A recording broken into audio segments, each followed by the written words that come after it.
তো হ্যালো বন্ধুরা, আমি অঙ্কন পাল। আমার নতুন একটি ব্লগে আপনাদের স্বাগতম। তো আপনারা ভিডিওটা ভালো করে দেখেন। তো আমরা আজকে আসছি একটি গাছ দেখার জন্য। এটি হচ্ছে পলাশ থানার অন্তর্গত একটি গ্রাম, গোপীরায়েরপাড়া গ্রামে একটি বট গাছ আছে, ঐতিহ্যবাহী বট গাছ, প্রায় 400 বছরের পুরনো গাছটি কিন্তু আজকে গতকাল বৃষ্টির ফলে কিন্তু ভেঙে পড়ে গেছে, মাটি থেকে উপড়ে পড়ে গেছে। তো আমরা আজকে দেখার জন্য আসছি। গতকাল রাত্রে গাছটি উপড়ে পড়ে গেছে। গত 2-3-4 দিন যাবৎ বৃষ্টি থাকার কারণে গাছের গোড়াগুলো নরম হয়ে এখন গাছটি উপড়ে পড়ে গেছে।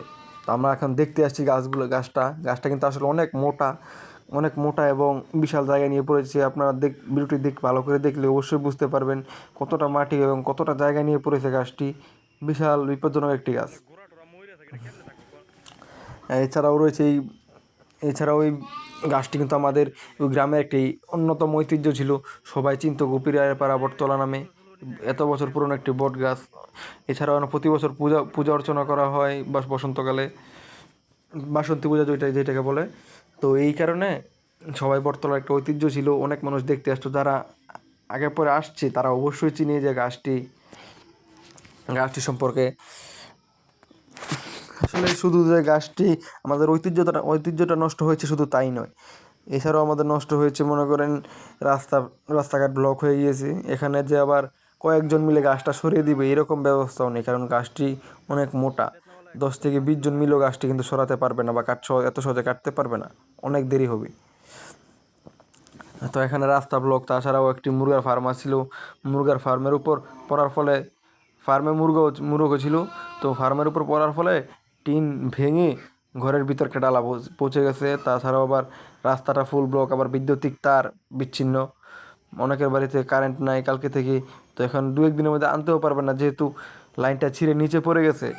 তো নিচের দিক থেকে লাইন দিয়ে দিলে মানুষ টুকটাক চলাফেরা করলে এখানে দুর্ঘটনা হতে পারে, এর জন্য কিন্তু তারা লাইনটা দিবে না। এবার এই গাছটা না সরানোর আগ পর্যন্ত বৈদ্যুতিক সংযোগ বিচ্ছিন্ন থাকবে। দেখতে পাচ্ছেন কত পরিমাণে লোদ গাছটার মধ্যে, তাছাড়া কতটা জায়গা নিয়ে গাছটি পড়েছে। মানে আসলে আমাদের এলাকায় এর থেকে পুরনো আর কোনো গাছ কিন্তু নেই। একমাত্র এত পুরনো একটা গাছই এই বট গাছটি, 400 বছরের পুরনো।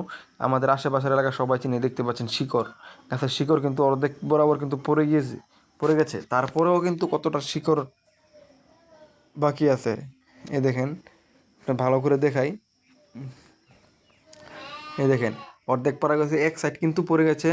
এটা আপনার পূর্ব পশ্চিমে, মানে উত্তর দক্ষিণে কিছুটা হেলে, উত্তর দক্ষিণে পড়েছে, কিছুটা পশ্চিম সাইডে হেলে পড়েছে গাছটা। তো গোড়া থেকে আমি অর্ধেক পর্যন্ত ভিডিও করেছি, অর্ধেকেই সাইডটা পড়ে গিয়েছে, পূর্ব সাইডটা পড়ে গেছে গাছের, এবং পশ্চিম সাইডটা রয়েছে। পশ্চিম সাইডটাও কিছুটা হেলে গেছে কালকে, কিন্তু এখনও পড়ে না, ওইটাও পড়ে যাবে। তখন এটি এত পুরনো একটি গাছ, দেখেন কত মোটা মোটা লত বা শিকড় যাই বলেন। তো এত পুরনো একটি গাছ আমাদের এলাকায় একটি ঐতিহ্য ছিল।